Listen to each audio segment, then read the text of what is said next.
कब बदल जाए किसी को नहीं पता, लेकिन बहुत हद तक हमारी जिंदगी की दशा और दिशा इस बात पर निर्भर करती है कि हम बुरे हालात का सामना कैसे करते हैं।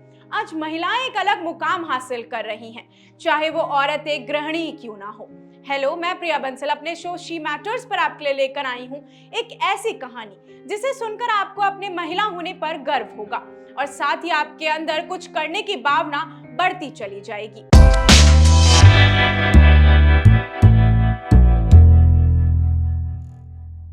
आज हम बात करेंगे महाराष्ट्र के सतारा जिले की रहने वाली मीरा गुज्जर की, जिनकी कहानी भी कुछ ऐसी ही है।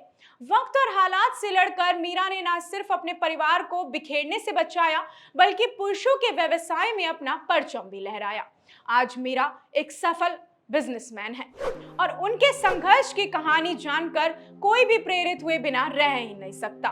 मीरा सिर्फ 19 साल की थी जब 1985 में उनकी शादी मिलिंद से हुई। कम उम्र में ही शादी हो जाने से वो अपनी पढ़ाई पूरी नहीं कर पाई थी। उनका ससुराल संपन्न था और उनके पति उनका काफी ध्यान भी रखते थे। मीरा अपनी जिंदगी में काफी खुश थी। शादी के 1 साल बाद उन्हें एक बेटी भी हुई और उसके 2 साल बाद उन्हें एक बेटा हुआ। मीरा का परिवार पूरा हो गया और जिंदगी की गाड़ी हंसते मुस्कुराते आगे बढ़ने लगी। लेकिन मीरा की ये खुशी कुछ ही दिनों की मेहमान थी। समय ने करवट बदला और एक दिन एक ऐसा हादसा हुआ जिसके बाद उनकी जिंदगी हमेशा के लिए बदल गई। अगस्त 1991 में उनके पति का हार्ट अटैक से निधन हो गया। हमेशा घर परिवार के साए में रहने वाली मीरा पर अचानक जिम्मेदारियों का बोझ आ गया। उनके पति सीमेंट के बिजनेसमैन थे, लेकिन इस बारे में उन्होंने मीरा से कभी ज्यादा बात नहीं की थी। दरअसल इस काम में महिलाओं की ना तो ज्यादा रुचि रहती है और ना ही ऐसा काम था जिसके बारे में मीरा को जानने की जरूरत थी। लेकिन पति के निधन के बाद घर की पूरी जिम्मेदारी मीरा के कंधों पर आ गई थी। मीरा महज 25 साल की थी जब मिलिंद उन्हें छोड़कर चले गए थे। 2 छोटे बच्चे की परवरिश और सास ससुर की देखभाल के लिए पैसों की जरूरत थी। उनके रिश्तेदारों ने उनकी दूसरी शादी का प्रस्ताव भी रखा, लेकिन मीरा उसके लिए तैयार नहीं थी। उनकी स्टोरी पर वो कहती हैं, मेरे पति की यादों के सहारे मैं अपनी पूरी जिंदगी गुजारने के लिए तैयार थी। मुझे तो बस इस बात की चिंता थी कि मैं बच्चों की परवरिश कैसे करूंगी और जिम्मेदारी कैसे निभाऊंगी। जल्दी शादी हो जाने के कारण मैं ग्रेजुएशन भी पूरी नहीं कर पाई थी और मैं जब बीकॉम कर रही थी उसी टाइम पे मेरी शादी हो गई थी। पति का भी ऐसा बिजनेस था जिसके बारे में मुझे कुछ पता भी नहीं था। सीमेंट कॉन्ट्रैक्टर्स, डीलर्स और वर्कर्स के साथ काम करने बेहद चुनौतीपूर्ण और मुश्किल था, लेकिन घर चलाने के लिए कुछ ना कुछ तो करना ही था। इसलिए मैंने दूसरा व्यवसाय करने के बारे में सोचा। मीरा ने जब काम करने का फैसला किया तो कम उम्र और किसी भी व्यवसाय का तजुर्बा ना होने, ये 2 सबसे बड़ी मुश्किलें थी जिन्हें उन्हें पार करना था। शुरुआत में उन्होंने कंप्यूटर स्टेशनरी में काम किया, लेकिन इसमें उन्हें कामयाबी नहीं मिली। फिर उन्होंने कैंडल प्रोडक्शन का काम किया। कुछ दिनों तक ये ठीक ठाक चला, लेकिन इससे उनकी आमदनी ज्यादा नहीं थी। वो घर नहीं चला पा रही थी। कैंडल बनाने के लिए जरूरी वैक्स को लेकर भी बाजार में कई तरह की दिक्कतें आ रही थी। अब उनके सामने अपने पति का बिजनेस संभालने के अलावा कोई और विकल्प ही नहीं था। लेकिन 2 छोटे बच्चे और घर की पूरी देखभाल के साथ सीमेंट का बिजनेस करना एक बड़ी समस्या थी। इस दौर में मीरा को उनके सास ससुर का पूरा सहयोग भी मिला और उन्होंने एक बार फिर इस काम को आगे बढ़ाने का फैसला किया। मीरा कहती हैं कि मैंने घर में ही एक कमरे में ऑफिस शुरू किया।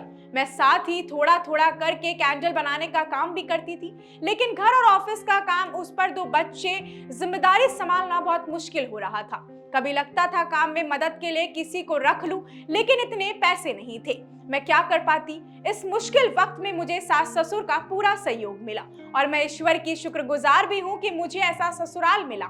कुछ पुरानी जान पहचान और उनके हौसलों के दम पर मीरा ने इस काम में धीरे धीरे आगे बढ़ना शुरू कर दिया। लेकिन टेम्पो ड्राइवर्स, वर्कर्स और डीलर्स के साथ काम करना, उन्हें तालमेल बिठाना सीमेंट बिजनेस में सबसे बड़ी चुनौती थी। मीरा का रोजाना ही ऐसी मुश्किलों का सामना करना पड़ता था। डीलर्स मीट का किसी कॉन्फ्रेंस में जाने से उन्हें काफी डर लगता था। काफी हिचकिचाहट भी महसूस होती थी क्योंकि वहां एक भी महिला नहीं थी। लेकिन फिर धीरे धीरे उन्होंने अपने डर पर काबू पाया। मीरा कहती हैं, जब मैं किसी डीलर्स मीट या कॉन्फ्रेंस में जाती थी तो पुरुषों की भीड़ में मैं अकेली महिला होती थी। शुरू में मुझे ये सब करने में काफी हिचकिचाहट होती थी, लेकिन बिजनेस को आगे बढ़ाने के लिए इसमें शामिल होना बहुत जरूरी था। आसपास के लोगों को भी काफी हैरानी होती थी। सबको यही लगता था आखिर इस बिजनेस में मैं क्या कर रही हूँ। लेकिन मेरे ससुर ने कहा कि लोगों को क्या पता हमें क्या तकलीफ है, इसलिए कौन क्या सोचता है, कौन क्या कहता है, इस पर ध्यान देने की जरूरत नहीं है। वो मुझे हौसला देने के लिए मेरे साथ जाते थे। धीरे धीरे समय गुजरता गया और मीरा के हालात भी बदलने लगे। लोग क्या कहेंगे, समाज क्या कहेगा, इन सब सवालों को पीछे छोड़ते हुए मीरा ने अपनी पूरी लगन और मेहनत से अपने बिजनेस को आगे बढ़ाने में लगा दिया। आखिर समय भी कब तक साथ नहीं देता। गुजरते वक्त के साथ मीरा का तजुर्बा भी बढ़ता गया और उन्हें कामयाबी मिलने लगी।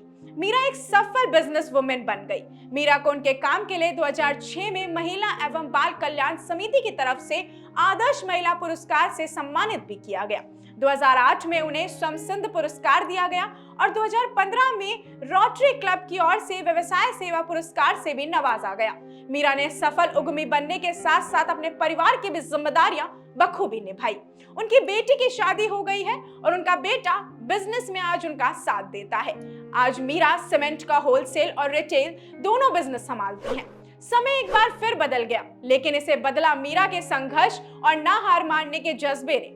तो ये थी मीरा गुज्जर की कहानी। ऐसी और भी इंटरेस्टिंग स्टोरीज, महिलाओं के आसमान छूने, कुछ नया करने की कहानी हम आपके लिए लेकर आते रहेंगे। तब तक के लिए इजाजत दीजिए। मैं आपके साथ प्रिया बंसल। धन्यवाद।